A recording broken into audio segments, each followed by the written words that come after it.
Perfect. Okay. I am removing Schnabel.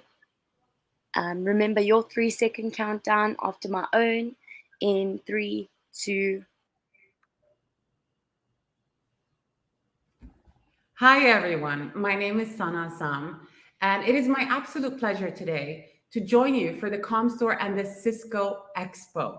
During this session today, you've been listening to how Cisco is constantly innovating to provide best-in-class solutions to your end users, and how you can accelerate your organization's growth by aligning to Cisco's hyper-growth areas. But now I would like to draw your attention to something else that is essential to fuel up this growth to success. Today, we're going to be talking about smart leadership, how to create and be part of a high performing team. Now, the pandemic definitely changed the rules of engagement. Leadership and what that entails was also changed. And we're learning in real time what that means. We've had an absolute crisis of values with regards to who we are, what we want, and we brought the personal and the professional together to the workplace and to the household. So, being a smart leader is to be in tune with what's happening in the market, is to be able to pivot and adapt to these new times. And today we're going to be looking at 3 topics. We're going to be looking at self leadership, and we're going to be looking at teamwork. And I'm going to be talking about a really interesting case study from Google where they deconstructed and found out what makes high performing teams do really well. So, this is an exciting time. Stay tuned with me. So, first, let's look at why careers stall. So, we said we're going to look at self leadership. And it's almost looking at it from the perspective of when does it not work? This research from Harvard tells us why careers stall or why people in their self leadership don't necessarily do so well. And so, what they found is I'll give you all of it 93% to why careers stall, why people don't progress in their careers, is due to their communication style. Let's break that down. So, 28% is how you speak. Is it in alignment with the corporate culture? Is it concise? Is it clear? Do people understand what you're saying? Can you delegate? Can you communicate well? The other part is your executive presence. And from there, we're talking about your nonverbal communication, the way you behave, the way you dress, the way you show up at the workplace. So your nonverbals, your executive presence. Again, does it align with the way the organization and its culture, or does it not? And then we have the 29%, which is your peer level relationships. It's quite easy to manage up, but are you managing your peers and your team and your relationships with them? And so what we're finding is 93% of your career is pretty much attributed not just to high performance, which is a given once you become mid-manager and above, but also the way you communicate, the way you build relationships and manage your politics, essentially. The 7% that's left is about being a perfectionist and, in a sense, missing the big picture and really focusing too much on the details. And so when we talk about self-leadership, those that do it well are those that are thinking about all of these elements. And so if you're performing well, you're managing your relationships, keeping a positive atmosphere, and aligning with the culture, then that means the ripple effect is going to be there for the organization. The good news is that communication, relationship building, networking, alliance building, and all that, these are skills that you can learn, acquire, and really enhance. The behavioral science is really developed right now, and it has deconstructed all of these things. And so it's just one Google search away for you to enhance the way you relate to others and build relationship to others. I want to talk to you about this person. Do you recognize him? Do you know who he is? In the chat, those of you who recognize this fella, please give me his name. For those of you who are still thinking and not so sure, well, I'll tell you that this is Novak Djokovic. He is an absolute superstar tennis player. And in tennis, they're really great at tracking the data of the performance of tennis players. Well, let's look at Novak. How has his career and his journey been? Well, in 2004 and 2005, he was ranked 680th in the world. Not so great. He was making $300,000 a year and he's winning about 49% of his matches. A for effort. But let's fast forward. In 2006, 2010, all of a sudden he's ranked third. He's making $5 million and he's winning 79% of his matches. Good job, Novak. Something's happened here. And then in 2011 and 2016, now he's ranked first worldwide. He's making $14 million. He's winning almost all of his matches. So what is it that's happened? Well, in tennis, they measure something that essentially translates into good decision making. So when he was ranked 680th, how many good decisions when he was competing was he making? Well, what they found was that he was making about 49% good decisions on average during those years. My question to you, when he went from 680th to third worldwide, how many good decisions do you think that he's making? Reasonably more, right? So I would love to see your answers in the chat. How many good decisions is he making in comparison to when he was ranked 680th? Let me tell you what that was. So he's now making, drum rolls, ready? 52% better decisions. He has increased his decision making and improved it by 3%. But look at his rankings. Such a small difference that has had such a huge effect on his career. How about when he's ranked first? How many good decisions do you think he's making? Well, the answer to that is 55%. What are we learning here from Novak? Well, it only sometimes requires a few small changes to have such a dramatic impact. And sometimes in order for us to win market share, to become leaders, to become more productive, it could be in some small details that really will have such a big impact on the way that you perform, the organization performs. And so my question to you is, what are some of the details that could potentially enhance it? And should you leave any stone unturned? Because you really wouldn't know the impact. Now, Novak, yes, he's a tennis player. He plays on his own, you might think. But check out Team Novak. He has a whole army of people that are helping him perform, stay focused, and do well. And you have his wife, Jelena, that runs his foundation. He has several coaches. He has a spiritual advisor. He has a training partner, a fitness trainer. He has a strategist. And the list actually goes on.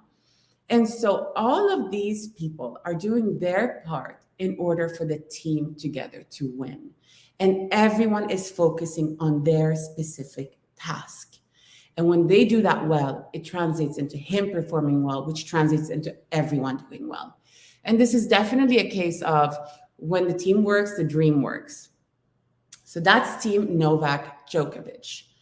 Let's move forward and look at teamwork as a whole. What is it that makes it not work? Well, you have research from Patrick Lencioni. He talks about the 5 dysfunctions of a team. And what he found was when there is an absence of trust within a team, so you don't have the safety to speak up, you don't have the safety to share and disclose certain information, or when you have fear of conflict, you don't necessarily object to what's going on, you're not questioning what's happening, you don't want to rock the boat, challenge status quo.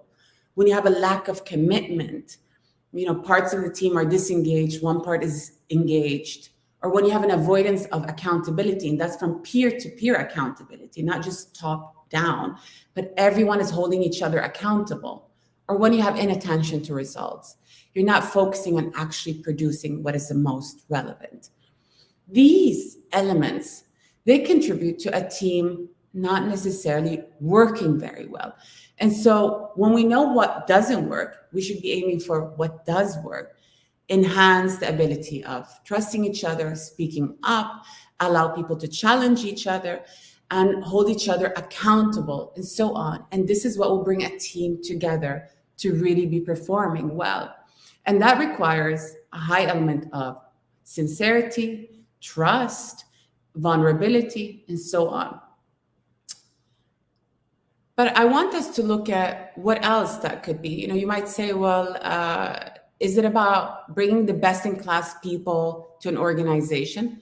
Let's learn something from Super Chicken. Yes.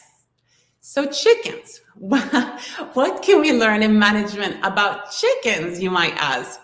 Well, William Muir, he's an evolutionary biologist from Purdue University. He ran this incredible experiment where he gathered all these chicken and he was saying, I wonder what would happen if I would pick out the best super chicken to see what they would produce. Would they produce more, or what would happen?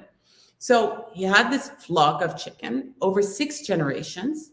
He would see which ones of the chicken were producing most eggs. And so he went, these guys are producing more eggs, and then gathered super chicken, super chicken, super chicken, super chicken in a flock in one group. So here we have the high performers. And then he took the average producing chicken and put them in the average flock group. And then he observed. So he's saying, what's going to happen now? He went to the average chicken and he said, okay, well, let me see what's going on. Turns out they were plump, they were full feathered, they were healthy, they were living their best lives. And they were still producing a healthy amount of eggs. Great. That's what happened in the average chicken category.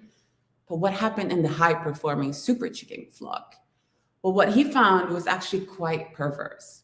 From all of the chicken, after a few generations of observing them, there were only 3 chicken left. The remaining had essentially been killed. They had competed so much so between each other that, they decided to have some winners and some losers. So it was quite aggressive. And what we can take from that is it's not necessarily about having the highest performers, say in an organization, that are competing with each other. Competition, in a sense, breeds a bit of a toxic environment. And whilst collaboration is a great managerial strategy, and it has been proven to work. We've seen it in the super chicken case. We've seen it in other academic research observing what makes high-performing teams do well. So fostering a collaborative culture is really a great key ingredient for high performance. Now, what other case studies do we have? Well, let's look at Google. Google ran this incredible project obsessing about understanding what is it that creates high-performing teams? Like, what is the formula? So in 2012, they spent 2 years analyzing about 180 teams, having over 200 interviews, looking at 250 attributes within a team, trying to figure out, is it the Ivy Leagues, or is it those with great grades, or what is the combination that creates a high-performing team? And so what they found was fascinating. They found 3 main things, all right? So the first finding was that when you look at a high-performing team, they on average in a meeting will allow almost everyone to speak at roughly the same amount, net, when the meeting is over. So there's not just one person dominating a meeting, but everyone has enough comfort and trust to speak up, share their mind, and being welcomed into the conversation. That's one. And then number 2 is that they have average social sensitivity. How do we translate that? Within the team, there is, in a sense, care and EQ and kind of an analysis of how the others are feeling. And so that type of care within the team will really fosters camaraderie and, again, higher performance, because everyone can show up as themselves. They don't need to separate their professional from private persona. They just can be. And number 3, which is so important, is that there's a high level of psychological safety. So just as we spoke about Patrick Lencioni's fear of conflict, this is what creates a dysfunction. In a high-performing team, you have psychological safety to speak up, to share information, to challenge each other, to really hold each other accountable. And so this psychological safety is what will really make people blossom and thrive. So we've learned from the Google case study. We've seen what Super Chickens and nature says about collaboration. We've looked at some research. And so, on that note, I want to finish with a quote from Michael Jordan. Well, he says that talent wins games, but teamwork and intelligence win championships. And so it is truly about collaboration that will really produce fantastic results. Thank you.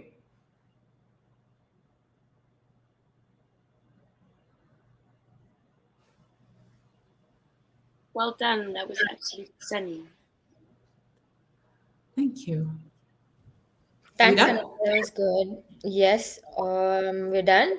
I think what we can do is quickly shoot a teaser video. So the teaser video, Sana, would be used on social media. So maybe you can introduce yourself and you can tell them what you would be speaking about and to register for the event, which is happening on the 17th of Jan. Okay, ready. Okay. Removing Schnabel and myself in 3, 2. Wait. Sorry. 16th of December? No, 16th of Jan? That's right, no, 17th of Jan, not Can 16th, you write it 17th. in the chat so I just have it there? So what will I say? Join the Cisco and Comstor Expo happening on 17th of Jan digitally. Yes. Okay.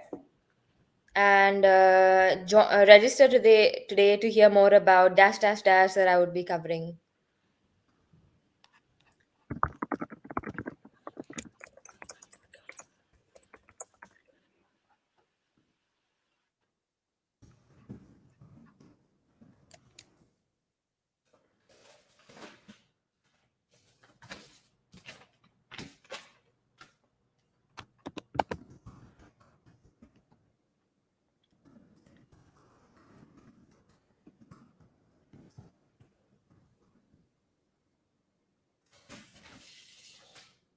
Okay.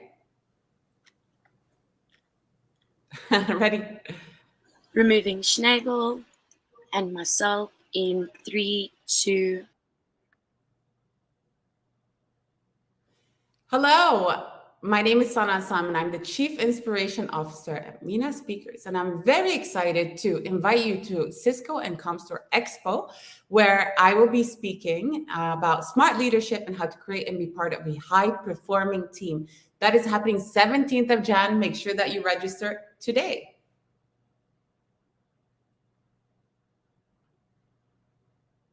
Should I redo it? No, I think it was good. I think that was good. Thank you, Sana. Thank you. Super. All right.